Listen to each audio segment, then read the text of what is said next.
The old concert hall was a sleeping giant. During the day it might roar with the sound of an orchestra or sigh with the soft notes of a single piano. But once the last audience member left and the great front doors were locked, it fell into a deep, quiet slumber. For a little girl named Clara, this sleeping giant was her second home. She didn't come here for the music, at least not in the way the people in the fancy clothes did. She came here because of her father. Her father was a quiet man whose shoulders seemed to carry the weight of the world. His name was Elias, and he was the cleaner. When the world of art and culture had packed up and gone home, Elias's world would begin. It was a world of mops and buckets, of wax polish that smelled like lemons, and the soft, rhythmic sweep of a broom against the vast marble floor. Clara would often sit on one of the plush red seats in the dark, her legs dangling far above the ground, and watch him.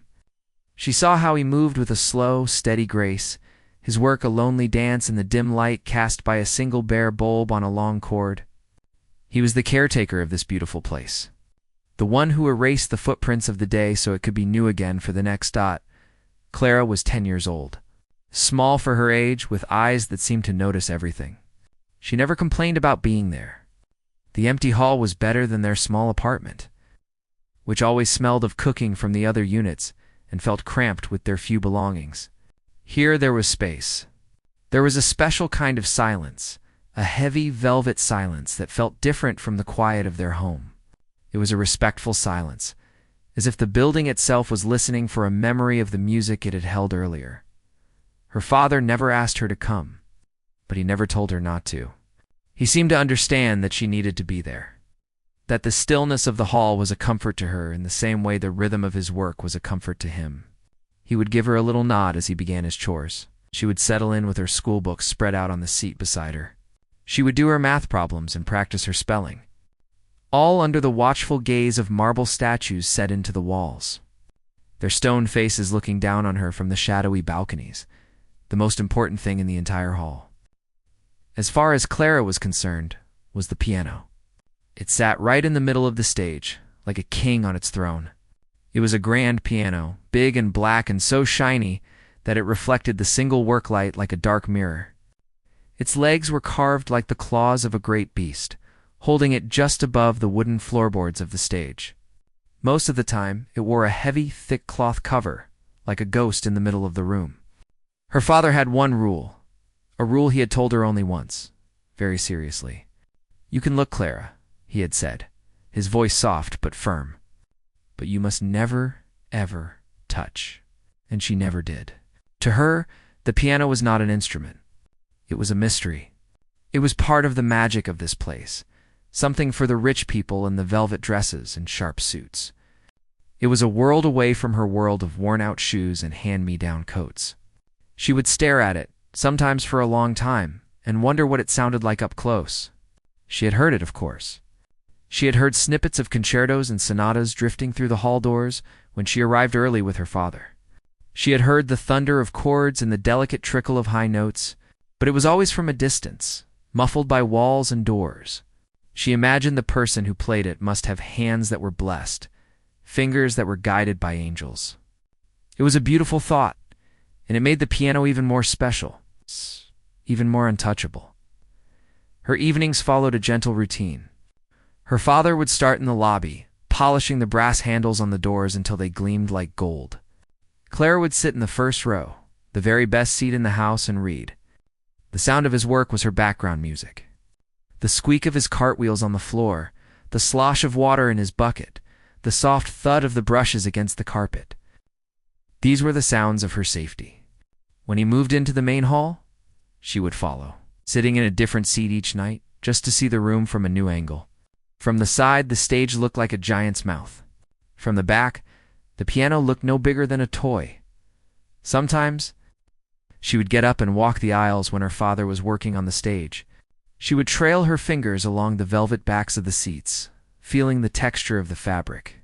She would pretend she was an usher, showing people to their seats. "This way, please," she would whisper to the empty air. "Mind your step." She would imagine the hall full of people, their faces turned toward the stage, all waiting for the music to begin. She imagined the rustle of programs, the soft coughs, the collective intake of breath, just before the first note was played. It was a game she played to pass the time, but it was also more than that. It was a way for her to feel connected to the life of the hall, a life she could only watch from the sidelines. One evening, her father was working later than usual. There had been a big reception, and the floor was sticky with spilled wine and littered with tiny, crumpled napkins. Clara was tired. She had finished her homework long ago, and the book she was reading wasn't holding her interest. She wandered down to the edge of the stage, where her father was on his hands and knees, scrubbing at a stubborn spot with a small brush. He didn't notice her at first. He was focused, his brow furrowed in concentration. The muscles in his back were tight with effort. Clara felt a pang of sadness for him. He worked so hard, always. His hands were rough and calloused, his nails permanently stained with the grime of his work. She loved his hands, though. They were the hands that held hers when they crossed the street. The hands that had taught her to tie her shoes. The hands that made her feel safe. She sat down on the edge of the stage, her legs dangling over the side. She was close to the piano now, closer than she had ever been. She could see the fine layer of dust that had settled on the black cover, dust that her father would have to wipe away later. She could see the details in the carved wood, the smooth curves and sharp edges. It was just a piece of furniture, really. A very big, very fancy piece of furniture. But it felt like more than that. It felt like it had a secret hidden under its cloth cover. Her father finished with the spot and sat back on his heels, wiping his forehead with the back of his glove. He saw her then and offered her a tired smile. "Almost done, little bird," he said. That was his name for her. Little Bird.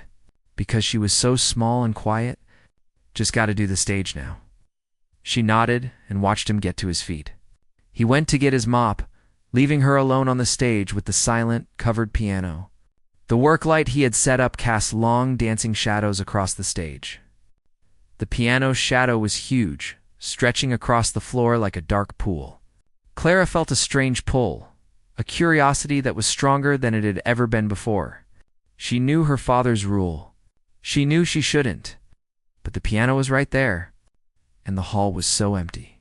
It felt like just her and the piano and the sleeping giants in the walls. She slid off the edge of the stage and walked slowly toward it. Her heart started to beat a little faster, a drumbeat in the quiet hall. She told herself she was just going to look. Just to look a little closer. She reached out her hand, not to touch the piano itself, but just to touch the cover. It was a thick, heavy cloth, rough to the touch. She let her fingers trail along its surface. She could feel the shape of the piano underneath, the long curve of its side. She stood there for a long moment, her hand resting on the cover, listening. She listened to the silence, to the distant hum of the city outside, to the sound of her own breathing. She felt like she was standing on the edge of a cliff, about to discover a new world. And she was. She just didn't know it yet. The silence in the great hall was different that night. It wasn't the usual peaceful, sleeping silence.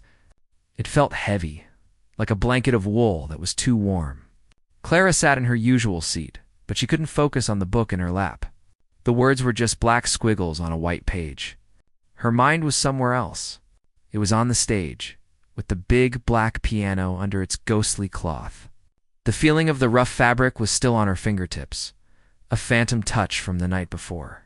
Her father's rule, never, ever touch, echoed in her head, but it was getting quieter, like a voice calling from far away. Her father was working in a different part of the building tonight, fixing a wobbly railing in one of the upper balconies. He had been gone for a while, and the only sounds in the main hall were the soft hum of the work lights and the distant muffled thud of his hammer. Clara was alone. Truly alone. The feeling was both scary and exciting. It was like the whole world had shrunk to just this one room. She was the only person in it. She closed her book and set it down on the seat beside her. She stood up, her joints stiff from sitting still for so long. She started to walk, not with any purpose, just to move. She walked up the aisle to the back of the hall, then down the other side. She looked at the faces in the balcony boxes, the stone statues of composers with their serious eyes. They looked like they were judging her, but she shook the feeling away. They were just stone. She walked back toward the stage, her steps soft on the thick carpet. It was like she was being pulled by an invisible string, and the other end of that string was tied to the piano. She found herself standing at the edge of the stage again, just like last night. The work light was on, casting a warm, yellow glow on the wooden floorboards. The piano sat in the middle of the light, looking mysterious and important. The cloth covers seemed to rise and fall slightly, as if the piano were breathing. Clara knew it was just a trick of the light, a trick of her eyes. But it made the piano seem alive. She climbed the 3 steps onto the stage. The wood felt cool and smooth under her thin shoes. She walked slowly, step by step, toward the center of the stage. Her heart was beating faster now, a steady, nervous rhythm against her ribs. With every step, her father's voice got a little fainter in her mind. With every step, the curiosity grew a little stronger. She reached the piano and stood beside it. It was even bigger up close. It smelled of old wood and dust, a clean, dry smell. She put her hand on the cloth cover again, feeling the hard shape of the piano beneath. She thought about what was underneath. The white keys, the black keys, the strings that made the music, the hammers that danced on the strings. It was a whole world hidden from view. A thought, bold and a little reckless, bloomed in her mind. What if she just looked? Not touched the keys, just looked at them. Her father had said not to touch the piano. He had never said she couldn't look at it. It felt like a loophole, a small crack in the wall of his rule that she could slip through. She took a deep breath. The air felt thick. She grabbed the edge of the cloth cover. It was heavier than she expected. She pulled it back, just a little bit. The wood underneath was smooth and polished. She pulled it back more, revealing the keyboard. The white keys looked like a row of perfect white teeth and a dark mouth. The black keys were grouped in 2s and 3s, like little steps. She let the cloth fall back into place. Her heart was pounding. She had done it. She had broken the rule just a little bit. But nothing had happened. The sky hadn't fallen. The ground hadn't opened up. The hall was still silent. She felt a mix of fear and a thrill she had never felt before. It was the thrill of doing something she wasn't supposed to do. She stood there for a minute, just breathing, letting the feeling wash over her. Then she did it again. This time, she was more confident. She pulled the heavy cloth all the way off and folded it neatly, setting it down on the floor beside the piano. The piano was completely exposed now, naked under the single light. It looked beautiful and a little vulnerable. Clara stared at the keys. They were so clean, so perfect. They seemed to promise something, to hold a secret that was just for her. She sat down on the round wooden bench. It was smooth and hard. She felt very small sitting there in front of the huge instrument. Her feet didn't even reach the pedals. She just sat for a long time, her hands in her lap, looking at the keys. She didn't dare to play them, not yet. She was afraid of the sound they would make, afraid it would be too loud in the quiet hall, afraid it would somehow call her father back. But she couldn't resist the urge to feel them. She reached out with her right hand and let her fingers hover over the keys, just a fraction of an inch above them. She could feel the coolness coming off the ivory. She traced the shape of the white keys with her finger, from one end to the other, without actually pressing down. Then she did the same with the black keys, feeling the bumps and dips. She thought about the music she had heard. The fast, happy songs, and the slow, sad ones. She remembered a piece she had heard a few weeks ago. It was a beautiful, sad song that had made her want to cry, even though she didn't know why. The melody had stuck in her head like a tune you can't get out of your mind. She found herself humming it softly, a quiet hum that was barely audible in the vast space of the hall. Without really thinking about it, her finger found a key. It was a white key in the middle of the keyboard. She pressed down. A single note filled the hall. It wasn't loud. It was a soft, clear sound that seemed to hang in the air like a little bell. Clara held her breath. The sound echoed for a moment, then faded away, leaving the silence even deeper than before. It was the most beautiful sound she had ever heard. It was a sound she had made. A smile spread across her face. It was a small, shy smile, but it was full of wonder. She pressed another key. a different note, then another. She wasn't playing a song, just exploring the sounds. Each key was a different color, a different feeling. The low notes were rumbling and deep, like a giant's tummy rumbling. The high notes were bright and sparkly, like little stars in the night sky. She was like a painter discovering a new set of colors, and she wanted to try them all. She forgot about her father. She forgot about the rule. She forgot about everything except the keyboard in front of her. Her fingers started to move, a little clumsily at first, then with more confidence. She was trying to find the melody from the sad song. She remembered how it started, a low, mournful note that climbed up slowly. She found it, then the next note, and the next. It was like a puzzle, and she was trying to find the right pieces. Sometimes she played a wrong note, a sour sound that made her frown. But she would just try another key until she found the right one. She wasn't reading music. She couldn't. She had never been taught. She was playing by ear, by memory, by feeling. The music was inside her, and it was coming out through her fingers. It was a strange and wonderful feeling. Like a story was pouring out of her that she didn't even know she knew. She started to play the melody of the sad song. It wasn't perfect. Her timing was a little off, and some of the notes were hesitant. But the feeling was there. The sadness, the longing, the beauty of it. The music filled the empty hall, wrapping itself around the velvet seats and the stone statues. It was a lonely sound, but it was a beautiful loneliness. It was the sound of a little girl's heart, speaking a language she was just learning to understand. She closed her eyes, letting her fingers do the work. She wasn't thinking anymore. She was just feeling.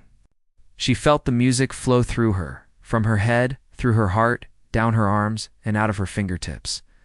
It was the most alive she had ever felt. The world outside the concert hall, with its small apartment and its noisy streets, had disappeared. There was only her and the piano and the music. She played for a long time, or maybe it was only a few minutes. It was hard to tell. Time seemed to stretch and bend in the light of the single work lamp. She played the sad song until she couldn't remember any more of it. Then she started to make up her own little tunes, simple melodies that wandered up and down the keyboard. They were happy tunes and sad tunes, quiet tunes and a little bit louder tunes.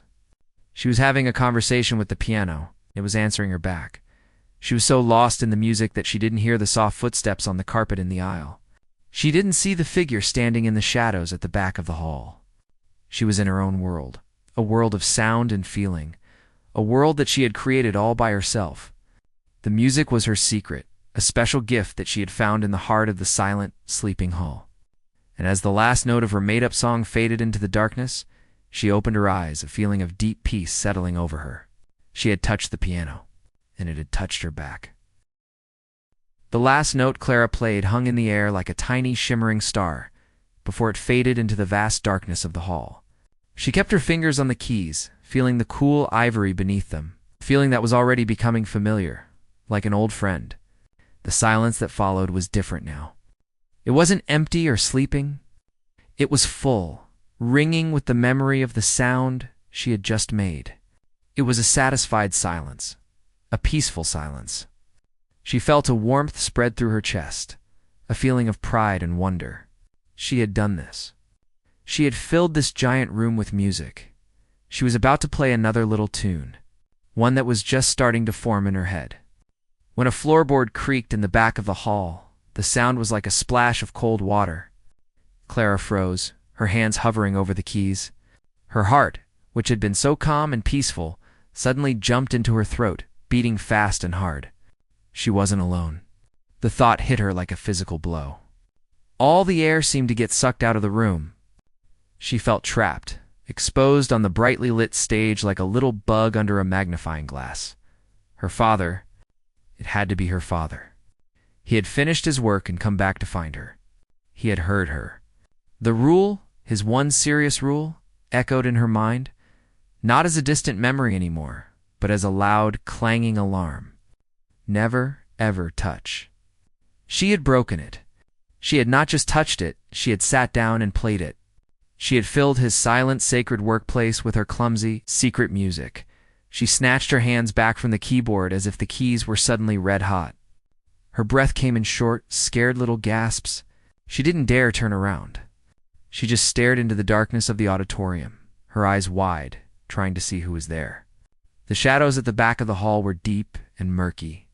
She could see the shape of the last row of seats, but nothing more. The creaking sound wasn't repeated. Maybe she had imagined it. Maybe it was just the old building settling, but she knew she hadn't. It was the sound of a footstep. Slowly, a figure began to emerge from the shadows. It wasn't her father. This person was taller, thinner, and dressed differently. Her father wore work clothes, practical and worn. This person was wearing a long, dark coat, the kind that rich men wore. He moved with a slow, deliberate grace, not the tired shuffle of her father. He walked down the aisle, his footsteps making no sound on the thick carpet. He was just a silhouette against the faint light from the exit signs. A ghost coming to life in the middle of the night. Clara's mind was racing. Who was he? A security guard. Had she set off an alarm she didn't know about? Was he here to yell at her? To call the police? The thought was terrifying. She slid off the piano bench, her legs feeling weak and wobbly. She wanted to run, to hide, but there was nowhere to go. She was trapped on the stage, a small, guilty creature caught in the act. The man reached the front of the hall and stopped at the bottom of the stage steps. He looked up at her, but his face was still in shadow. She couldn't see his expression. He didn't say anything. The silence stretched on, thick and uncomfortable. Clara could hear her own heart thumping, a wild drum solo in the quiet. She wished he would just say something, anything, to break the terrible silence. Finally, he spoke. His voice was not loud, but it was clear and carried easily through the hall. It was a voice that was used to being listened to. "That was a Chopin nocturne," he said. It wasn't a question. It was a statement. Clara just stared at him, her mouth slightly open. She had no idea what a Chopin nocturne was. To her, it was just the sad, beautiful song she had heard and remembered. She couldn't find her voice to answer. She just stood there, trembling slightly. The man took a step up onto the stage. Now the work light caught his face. He was older than her father, with sharp features and eyes that seemed to see right through her. His hair was silver at the temples. He looked at Clara, then at the piano, then back at Clara. There was no anger on his face, no annoyance. Instead, there was a look of intense curiosity, like a scientist who had just discovered a new species of insect. "Who is your teacher?" he asked. His voice was softer this time, less commanding, more inquisitive. Clara finally found her voice, but it was just a tiny squeak. I don't have a teacher." The man raised an eyebrow. "You don't have a teacher?" He sounded surprised, but not disbelieving. "Then who taught you to play like that?" "Like that?" He thought she played well? The thought was so strange and unexpected that it momentarily pushed away her fear. "Nobody," she whispered. I listened." He took another step closer. He was standing right in front of her now. He was so close she could see the fine lines around his eyes. He looked down at her small hands, which were clenched into fists at her sides. "You have a gift," he said, and his voice was filled with a kind of awe that Clara had never heard before. A rare and precious gift. Just then, another sound broke the silence. It was the familiar squeak of her father's cleaning cart wheels coming from the side corridor. Panic flashed through Clara all over again. This was it. Now her father would see her. And he would see this strange man. And he would know everything. Her father, Elias, appeared in the wings of the stage, pushing his cart in front of him. He was humming a little tune to himself, a tired, monotonous hum. He looked up and saw Clara. His humming stopped. His eyes went from her to the uncovered piano to the man standing beside her. The tired, gentle look on his face vanished, replaced by a mask of pure panic. He let go of his cart and rushed onto the stage. "Clara," he cried out, his voice sharp with fear. He grabbed her arm and pulled her behind him, as if to shield her from the stranger. "I am so sorry, sir," he stammered, looking at the man in the dark coat. "She is not supposed to be here. She is not supposed to touch anything. I will deal with her. Please don't call the manager. I am so sorry. Elias was bowing his head, his words tumbling out in a rush of apology and fear. He was a man who knew his place in the world, and his place was not to cause trouble for important people. He thought this man was a patron or a donor, someone who could get him fired in an instant. He was ready to accept whatever punishment was coming, to beg for his job, for the sake of his daughter. But the man held up a hand, silencing him. There is nothing to apologize for, he said calmly. Your daughter. She is extraordinary. Elias looked up, his face a picture of confusion. He had expected anger, threats, dismissal. He had not expected a compliment. Extraordinary? He repeated the word, feeling foreign in his mouth. Sir, she is just a girl. She doesn't know what she is doing. The contrary, the man said, a small smile playing on his lips. She knows exactly what she is doing. She plays with more feeling than most pianists I have heard who have practiced for 30 years. She doesn't just play the notes. She understands the soul of the music. Turned to Clara, who was peeking out from behind her father's back. What is your name, little one? Clara, she whispered, her voice muffled by her father's coat. Clara, the man repeated. A beautiful name for a beautiful musician. He then looked at Elias. And you are her father. You must be very proud. Elias was speechless. He looked at his daughter, then at the grand piano, then back at the elegant stranger. He was still scared, but a tiny seed of something else was starting to sprout in his chest. Pride. He had always been proud of Clara, of her quietness, her good heart, her cleverness with her schoolwork. But this was different. This was something he couldn't understand, something that was far beyond his own small world. I don't understand, Elias said, his voice still shaky. She has never had a lesson. We can't afford things like that. The man's smile widened. That is what makes it so incredible. This is not learned. This is innate. It is a part of her. He extended a hand to Elias. My name is Julian Vance. I am a pianist.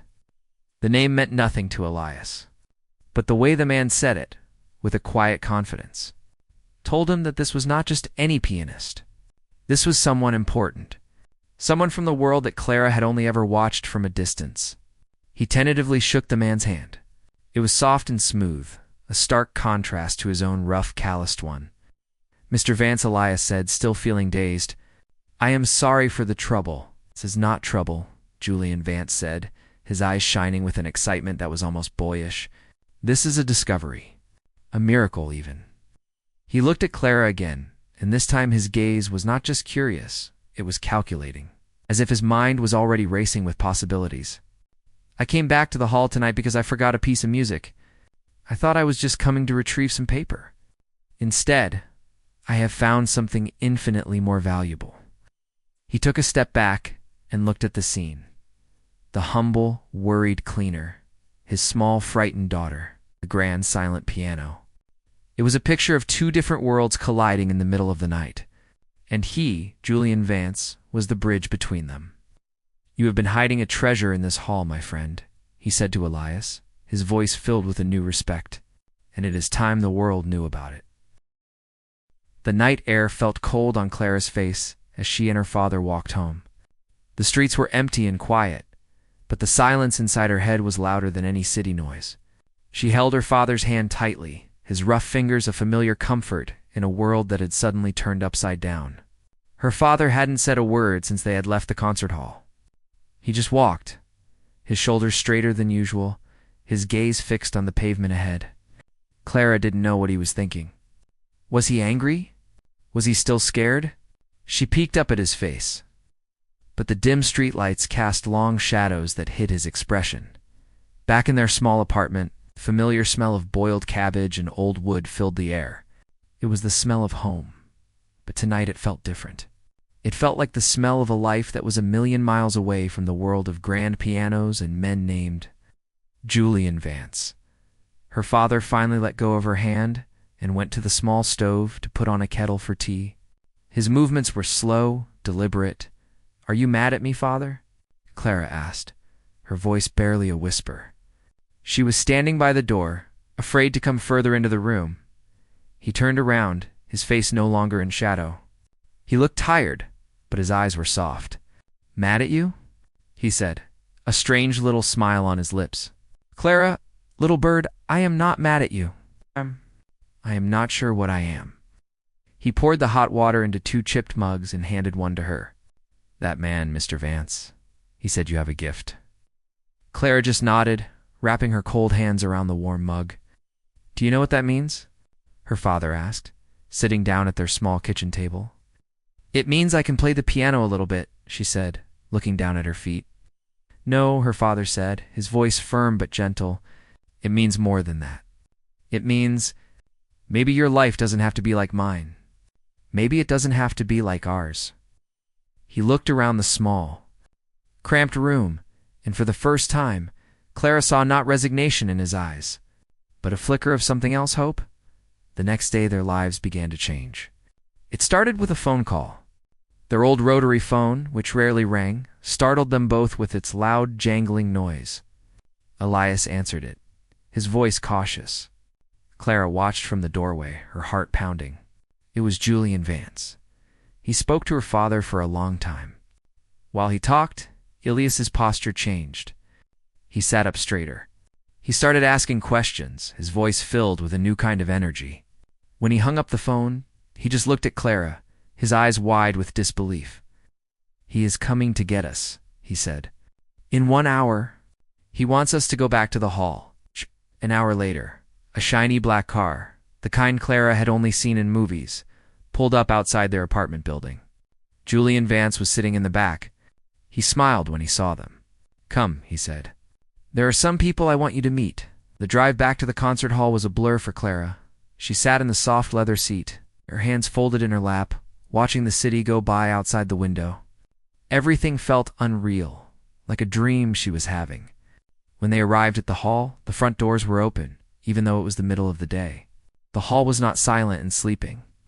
It was awake, filled with a low hum of activity.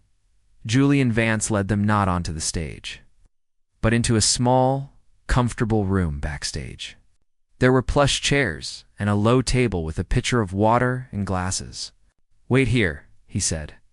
"I will just be a moment." Clara and her father sat down, feeling out of place in the fancy room. Elias kept smoothing down his work clothes, conscious of the worn fabric and the frayed cuffs. Clara felt small and plain in her simple dress. They didn't belong here. Soon, people started to arrive. They weren't like the people who came to the concerts. They were more casual, dressed in comfortable sweaters and slacks, but they carried themselves with an air of importance. They were all holding instrument cases or had sheet music tucked under their arms. A woman with kind eyes and a long silver braid came in first, carrying a cello case that was almost as big as she was. She nodded at Julian Vance, who was standing by the door, and then her eyes fell on Clara and her father. A look of gentle curiosity crossed her face. A few minutes later, 2 men came in together. One was older, with a wild mane of white hair and a violin case tucked under his arm. He was talking animatedly to the other man, who was younger and had a serious, thoughtful face. They stopped talking when they saw the little girl and her father sitting in the room. They exchanged a look with Julian Vance, a look of confusion and intrigue. More people arrived. A woman with a sharp, intelligent face and a stack of sheet music. A young man with a restless energy who kept tapping his fingers on his leg as if he were playing an invisible piano. They were all famous artists, musicians who were known all over the world. They were Julian Vance's friends and colleagues in town for a special festival. He had called them all, telling them he had found something they had to see. He hadn't told them what. He had just said, "Trust me, you need to be here." They all gathered in the room, a small crowd of legendary talent. Looking at Clara and her father with a mixture of pity and curiosity, they saw a little girl in a hand-me-down dress and a cleaner in his worn-out clothes. They assumed they were there for some kind of charity event, maybe to receive a donation from the wealthy patrons of the arts. They were polite, but there was a distance in their eyes. They were waiting for the real reason for the meeting to begin.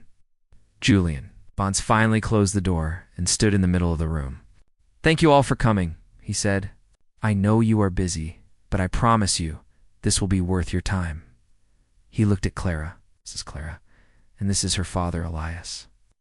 The people in the room murmured polite greetings. The cellist gave Clara a warm smile.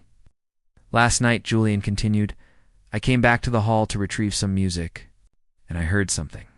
Something that stopped me in my tracks." He paused, letting the suspense build. "I heard Clara play."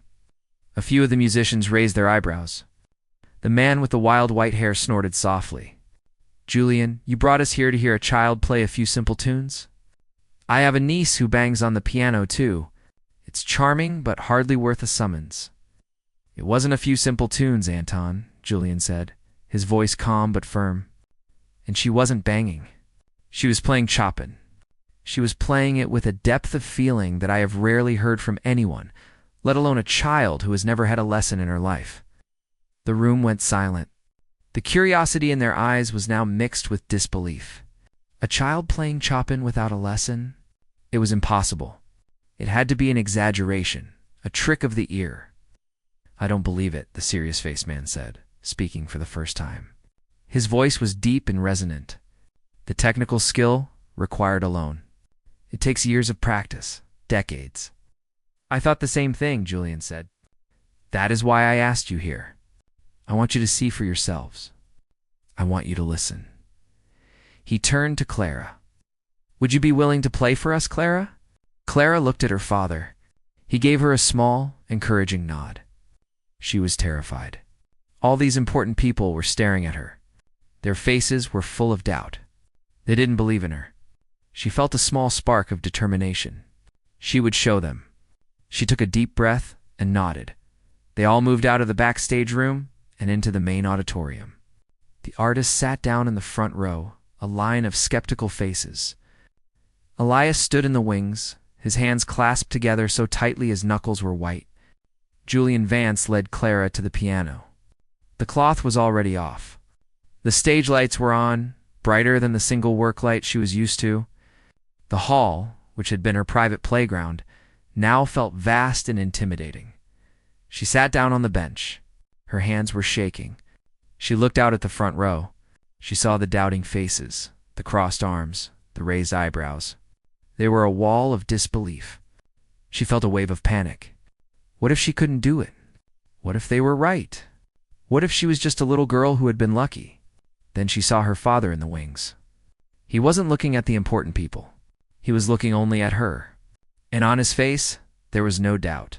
There was only love and a fierce, unwavering pride. He believed in her. That was all that mattered. Clara took another deep breath and placed her fingers on the keys. They were still a little shaky, but as soon as she touched the cool ivory, a sense of calm washed over her. This was her place. This was where she belonged. She closed her eyes, blocking out the faces in the front row. Blocking out everything but the music inside her, she began to play. She started with the same sad Chopin nocturne they had been talking about. But this time, it was different. It wasn't hesitant or unsure. It was clear and strong and full of a deep, heartbreaking beauty. The notes flowed from her fingers, not as a memory, but as a living, breathing thing.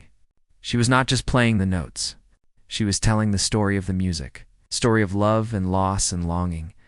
In the front row, the skeptical expressions began to change. The man with the wild white hair, Anton, leaned forward, his mouth slightly open. The serious-faced man's eyes widened in shock. The cellist put a hand to her heart, a tear tracing a path down her cheek. They were all captivated. They were no longer watching a cleaner's daughter. They were watching a master at work. They looked at each other, their faces filled with awe and astonishment. The doubt was gone, replaced by a profound and humbling wonder. They were witnessing the impossible, and it was happening right in front of them. The line of famous artists, who had arrived as critics, were now believers. Completely and utterly mesmerized by the small girl creating magic on the keys, asterisk, the final note of the Chopin. Nocturne seemed to dissolve into the very air of the concert hall, leaving a silence that was more profound, more alive than any that had come before. The little girl's fingers rested on the keys, her head still bowed, her eyes closed. She was lost in the world she had just created. A world of sound and feeling that had been more real to her than the velvet seats and the gilded balconies surrounding her. For a long moment, no one moved. The entire front row, a collection of the world's most celebrated musicians, sat as if they had been turned to stone. Their faces, which had been etched with skepticism just minutes before, were now masks of pure, unadulterated shock. It was the cellist, the woman with the kind eyes and the long silver braid who broke the spell.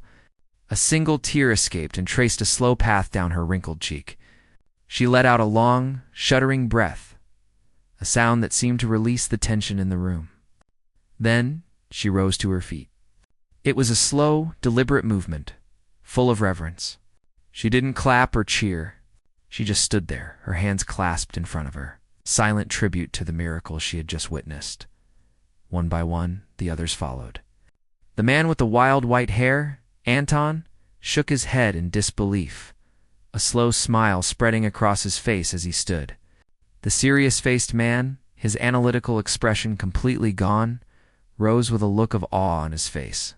Soon, the entire front row was on its feet. They weren't just standing. They were leaning forward, as if drawn by an invisible force toward the small figure at the piano. Then the applause began. It wasn't the polite, rhythmic clapping of a formal concert. It was a thunderous, overwhelming wave of sound, a roar of emotion that shook the old hall to its foundations. It was an ovation not just for the music, but for the impossible, beautiful truth of it, in the wings. Her father stood frozen, his work-worn hands covering his mouth. He saw his daughter, his little bird, sitting at the center of this storm of adulation, and his heart felt like it would burst. He had always known she was special, but this was beyond anything he could have ever imagined. He saw the faces of the great artists, faces he had only ever seen on posters and program covers. They were looking at his daughter with a kind of worship.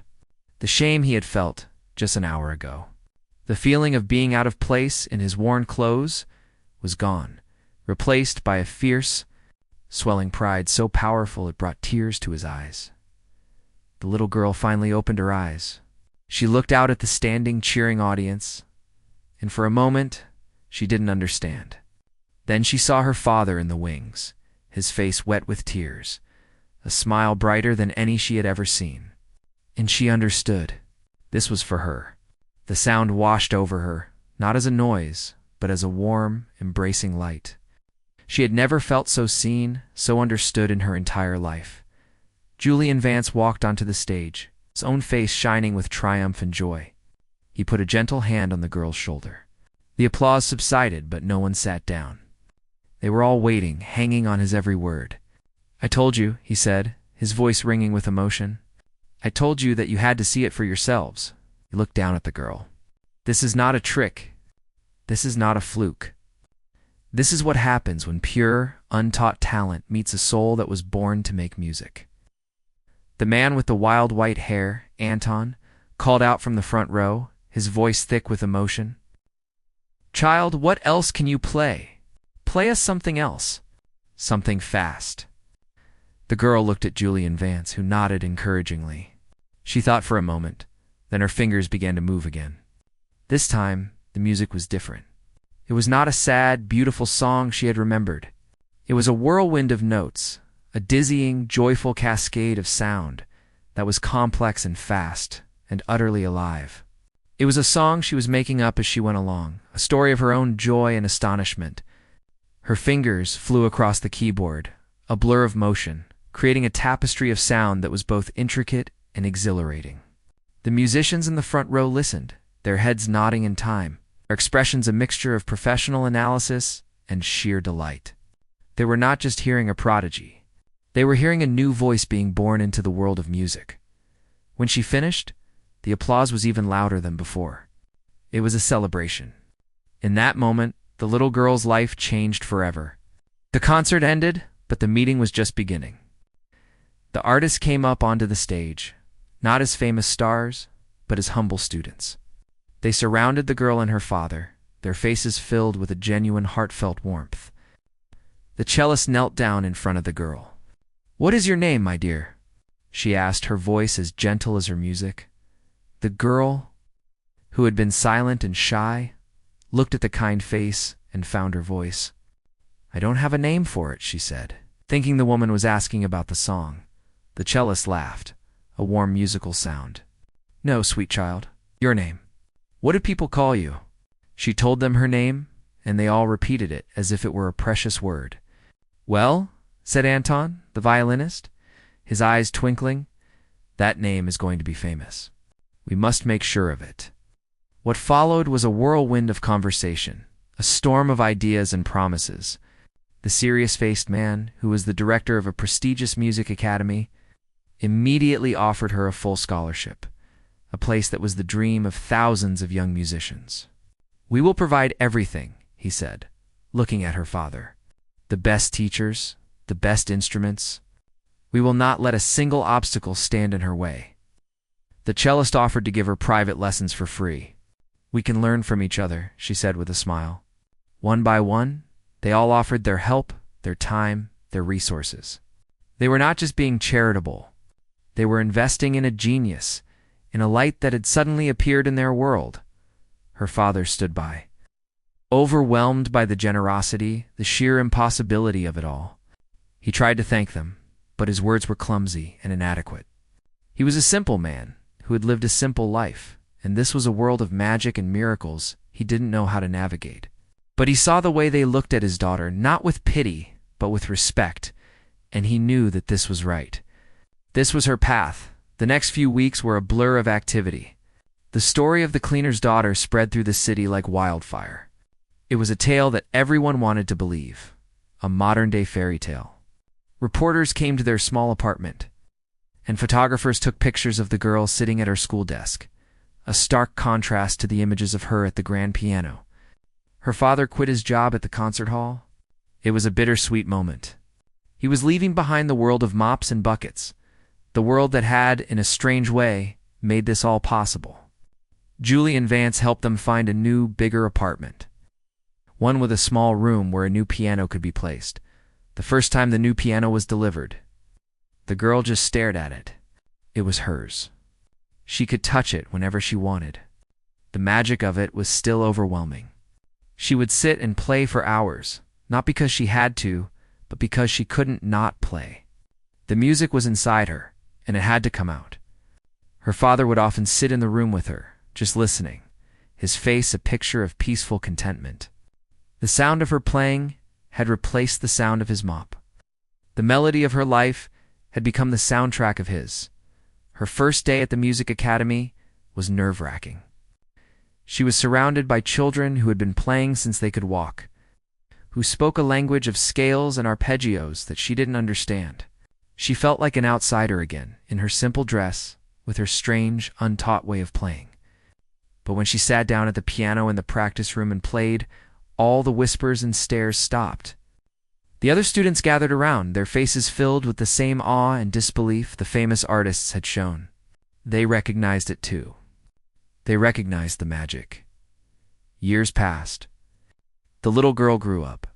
Her hands, once small and hesitant, became strong and confident on the keys. She learned to read music, to understand the theory and the structure behind the melodies that came so naturally to her. But she never lost the raw, pure emotion that had first captivated Julian Vance. Her teachers would say that she taught them as much as they taught her, reminding them that music was not just about technique, but about the soul. She played in concert halls all over the world, her name on posters in a dozen different languages. But she never forgot where she came from. Before every performance, she would take a moment to remember the silent sleeping hall, the single work light, and the feeling of touching the piano keys for the very first time. And her father was always there, sitting in the audience. No longer in a cleaner's uniform, but in a nice suit. His hands no longer rough and calloused, but folded calmly in his lap. He would watch his daughter walk onto the stage, a queen in her own right, and he would remember the little girl who used to sit in the dark, doing her homework while he polished the floors. The journey from the back of the hall to the center of the stage had been long and unbelievable.